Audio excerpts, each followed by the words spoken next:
Hello, Internet. Brandon here. I'm James. I'm Jimmy. And we have a movie review. Jimmy and I have been reviewing the X-Men movies in chronological order or release order. And you're jumping on because I was told you might have a different perspective from some of this. And I don't know if that's I don't know if we're going to start fighting or what's going on, but goddamn. And this is not, we do like to get under Brandon's skin. It's fun. But and easy. This is not part of that. It hit me over break because we had talked about it and I was editing it. And I was talking to James and he didn't have much X-Men knowledge because he'd not seen any of the movies and he hadn't read any of the comic books. And it was my fault because X-Men was my jam. You fucking... It was 100% my fault. And I'm like, oh, dude. So we had spring break. Guess what we did? He was gatekeeping. Oh, yeah, he really gatekeeping the X-Men movies. Yeah. That was... Yeah, you can't get him any other way. Alongside my personal binge of the 90s cartoons. So I was... Yes. That's where I've been at. I rewatched the original cartoon, Evolution, and Wolverine and the X-Men on top of doing all. It is a very X-Men-centric year for me. So which one do we have today? Good God. It is X-Men Origins Wolverine. I would say easily the lowest point. Man, so here's what's just to get into this, like X3 happened, and it was clearly an end to the team. James Marsden had left. It didn't seem that Halle Berry really wanted to do 3. She was like tricked into doing 3, right? Yep. You killed Jean at the end. You weren't going to get much from the one-off of Frasier, like Kelsey Grammer doing that. And you killed Xavier with the whatever shit that we'll revisit that when I get to the Wolverine. Holy fuck. But anyways, this was supposed to be like the fresh start, but you have to go into the past to tell the story. And for all intents and purposes, pretty solid cast, right? Awesome cast. Like great actors. Yeah. The only one at the beginning, the only one I was like, I am. That was the only one that was clearly like we don't have anyone, so we'll just hire him because his band's popular at the time. It's like, I got no problems, that's fine. Yeah, he wasn't bad. And I'm talking about the team at the beginning. I'm not talking about the things that go on later when we introduce a new character. But this first team, especially, honestly, Liev Schreiber, he's outstanding. God, he's good in everything. As Victor Creed, I was like, dude, I didn't know. I wanted him, but I was thrilled. He was anything I didn't like. It was not his fault. It was the dialogue and everything else. But we start off with basically a scene from Wolverine Origin, which for the longest time Wolverine didn't remember his past. House of M happens. He wakes up. He remembers everything. This is the book that fills in all those blanks. This is the comics. This is the comics. So they took from that to kind of give us this. And it was a big deal. This is another part with James, and this is why I wanted him to be on screen. It was a big deal. We had no clue where the hell Wolverine came from. We didn't know this history until early 2000s. Until House of M. Origins. Yeah. And they released this, and it was a huge deal in the comic world. And you literally, until House of M, we had no idea who he was. But that's the funny part. James, it's in his lifetime, it's always been known. Yeah. So it was like, oh, yeah, duh, this is a big deal that this movie came out to give most of the population the idea of where Wolverine came from. Yeah. Because we didn't know. James Howlett. That's who he is. Yep. And they very early on established the connection between Wolverine and Sabretooth being brothers as we see them fight through all these different wars. Every war. And Sabretooth just becoming a bigger a-hole. As each war comes on. Definitely likes the bloodlust. Loves it. He was a little too excited in Vietnam. So they basically, I apologize, I forget what the team was called in the comic books, because that team wasn't Weapon X, was it? No, because he's Weapon X. This is where I get frustrated. Weapon program. It's like with Maverick. Because it would have been Maverick, Sabretooth, and Wolverine. Weapon X. Yes. And it's like, okay, why didn't you just do that? Yeah. And I don't care if you had the other X weapons, although the Blob's not ever been there, but it's like, man, I also forgot he was even not the Blob the character, but the actor who played him. Yeah. It was phenomenal in the beginning as that character, and even when they show the Blob, he was great. But it was just like, what are we doing? What the fuck? Like, oh my god. Yeah. But yeah, and then this is the introduction of Ryan Reynolds as a very awfully done Deadpool. Yeah. God, especially having 2 movies now to like reference that off of. How bad? There's a reason there's a scene in Deadpool 2 where he fucking murders him. Shoots Holy Wolverine Origins shit. Deadpool. It's bad. And it's again, it's one of those movies where, and I've mentioned the other one, Suicide Squad, where they both start with so much potential, and a lot of it had to do with anticipation, but like it shits the bed so hardcore. My biggest issue with any X-Men movie is either taking the long list of mutants you could choose from and just making your own shit up, or taking the mutant that you're going to use and then like kind of changing their powers to whatever the fuck you want. Dude, Gambit, that was bad. I like that he spins the staff to fly a little bit, and then like that was all awful. They massacred him. Also, he's in the club playing like a poker game, and he's like, like I'd be like, dude, that guy's cheating. That guy's cheating. Why I'm not buying in on this table. That guy's cheating. It's so bad. And then we see more of not Maverick. I keep doing that. Will.i.am and his character, and it's like, what? That's so dumb. What? Lest we forget the technology dude who dies like 20 minutes in Yeah. at the carnival, which... What? Go ahead. Best part of the movie. Best part of the movie. Where does part of it take place, Brandon? Oh my God. Yeah, Brandon. I assume Ohio. Now, even I forgot this because this movie's so bad. But it literally goes Springfield, Ohio, which is where I went to college.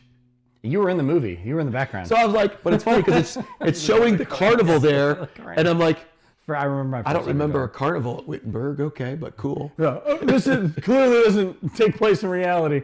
It totally took me out of the movie. There were a few scenes, like when he leaves the team, when he walks away, and then lightning strikes.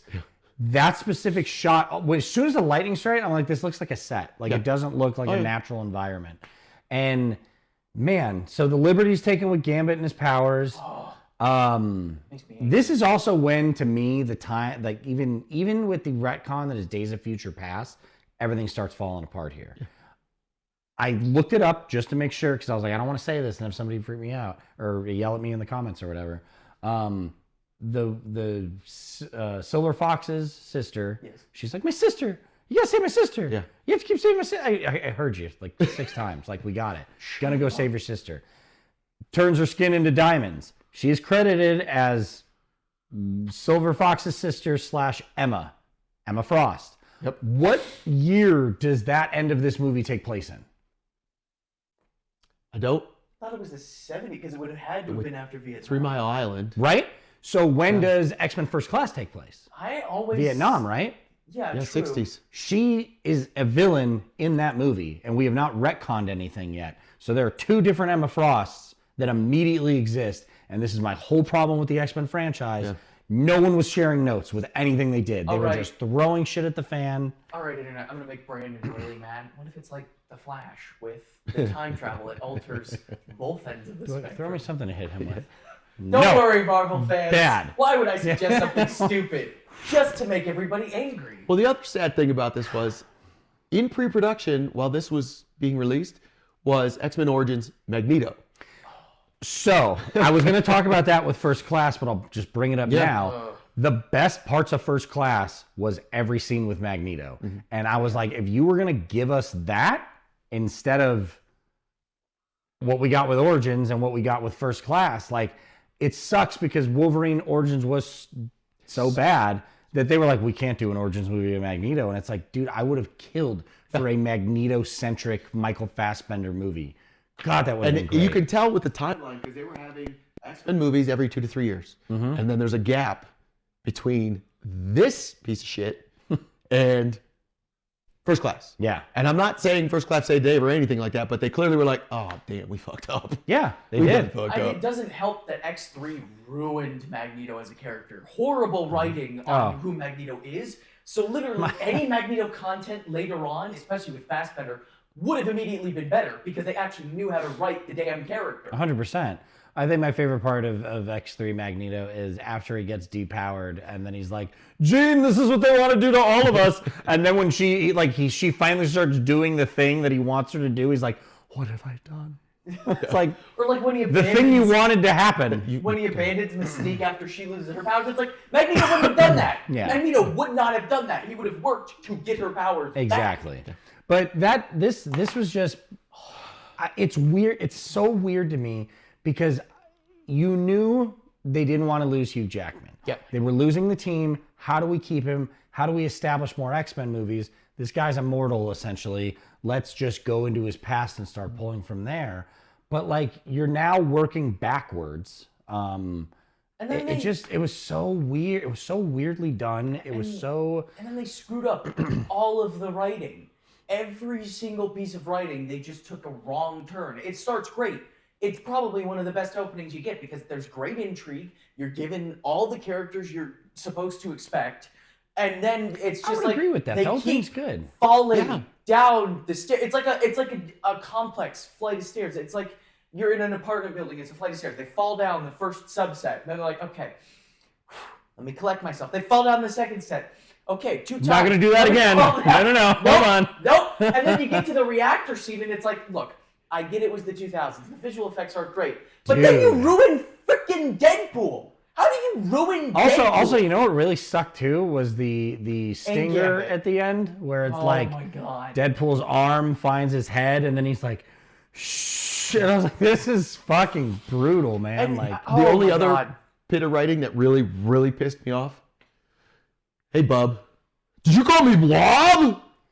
No, I called you Bub. Don't call me Blob. Hey, fat. I mean, Fred. And it's like, guys, like, holy fuck here. Horrible. And It's like if it were a comedy, it would make sense. It's not. we've seen how much Ryan Reynolds loves Deadpool. Yeah. So I'm curious, and I think he did. They kind of fucked up his shit too. He's just like, ha ha ha! Look, I'm deflecting all the bullets. I and know. Then I can cut. Like that's not anything with his. But he loved the character. Did he love it before that? I believe he did. I believe he From what I did. understand, back with Blade 3, that was kind of one of the things he was trying to showcase, that he could thought do this about stuff. that watching this, and I was like, was he just the same character? I've heard rumors in that he was both trying to movies? show he could be serious to get Deadpool. something along those lines All right. because of Two Guys, a Girl, and a Pizza Place and this comedy back. And obviously Hugh Jackman loved Wolverine. So are these guys getting to the point where they're at top of the 3 Mile Island being like, this is bullshit. We already signed on. Also- we have to finish this movie, but this sucks. Our characters are not what they're supposed to be. Well, adamantium bullet.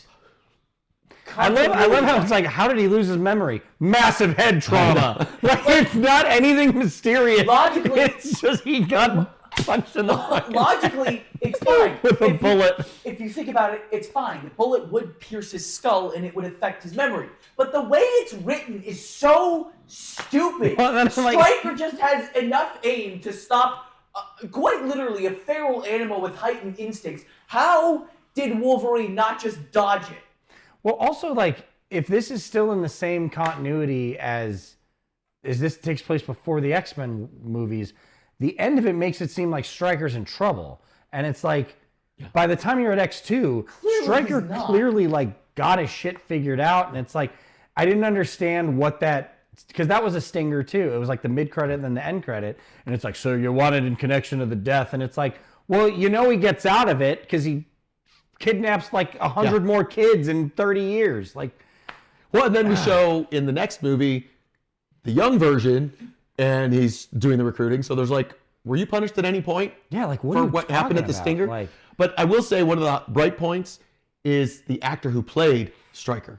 oh, I was thought he great. did Once again, fantastic. wonderful cast. Yeah. Oh my god, actors are great. It's the writing that's garbage. Well, okay, so no one gets to kill you but me. And then like that's never like they end on good terms. He's like, we're done, and he's like, we're never done, and just jumps, and he's running away now. Or like- and then like that's not like there's no grudge built because by the time maybe that was something they were wanting to build in more movies, but by the time The Wolverine came out, that's leading straight into Days of Future Past, which was current day again. They went back to what we already knew. It's so confusing. And the entirety of Gambit's existence in this movie, the actor did his best. The actor tried. I feel so bad the for that writing dude. was Yeah. Because he was John Carter of Mars. Also just couldn't failed. catch a break. I think he was in the Battleship movie. Oof. And he's awesome in Friday Night Lights. And it's like, are you kidding me? Oh, and He's a he was great on actor. He needs True to be Detective. He was on the like to me the worst. He's the true detective. It's like Fucking I think he poor needs a better bastard. agent. yeah. So yeah, get a better agent here. dude. no, seriously. So, moral of the story: X-Men third movie and fourth movie are shit. Everything else is better compared. Whoa, we're gonna get better. into He that. said better. He But said by better. I comparison, said yes. better by comparison. But I mean, that's a bar solo. You'll trip personal over opinion. it. I think they are way. What, like better. the Flash on the sidewalk? Yeah. Oh, it's still the best. It was a bullet train. It was the Flash on the sidewalk. X1 and 2, great. Flash on the sidewalk just hits a curb and you get X3 and Wolverine Origins. God, Well- I'm just mad they ruined Magneto as a character. Magneto is the easiest character to write in the fucking world. He just doesn't like humans and he likes mutants. It's that easy. I think we got under James' skin. It's that He's not easy. even in the I think we movie. broke him. He's not even in I the think we movie. broke How him. do you fail to write? I'm sorry. This is my X3 soapbox because I didn't get to join in at This that is why we didn't invite him earlier. How Yeah, do you that's fail exactly writing it. Magneto? And to an extent, how do you screw up using some of the easiest Marvel characters in existence? I guess There was another thing in there when they see the cages of children, and I'm like, I don't know what mutants you're supposed to be, and it just like it was like you had an ice girl, and I was like, so it's not Ice Man. I don't know. Also, super weird that like all of this was happening, and all of a sudden like a helicopter just lands, and he's like, "Hi, come to my school, everyone." Yeah. Like Hello. everything. Sure, My bud. name is Charles Xavier. Like these kids were abducted. Like their parents are probably looking for them. Oh, that's the other thing that James has said throughout the whole time watching these X-Men movies. Essex Corp, we're gonna see Sinister. I'm like, I want Mr. You know what? You know what else? You know what Or my else favorite, Mr. Blister. was really fucking like just kind of funny to me? It's like you establish Wolverine. He meets his family. They start giving him all like their dead kids stuff, and then like you feel like the guy's about to make a speech to him about like what happened to his son and why. And then they both just get murdered quickly. And he's like, "Thanks for the leather jacket and the motorcycle." oh, by the way, it's the one I had in the first X movie, so continuity. Sweet shit. Even though I don't know where it came from, because a lot of shit's gonna happen in between. Oh my god. Right? He had his memory before then, and he's like, "Cool motorcycle. He got the keys. I guess I know how to drive this thing." This. Anyways, It's Hey, the go X-Men- watch it. Don't trust Star Wars. Go watch it. It's amazing. The X-Men shit themselves. They shit the bed hard. Yeah, X-Men Origins. they're going to for the next or couple movies. my favorite, Vladimir and Estragon from Waiting for Godot. That's What? a reference very few people will get. Including us.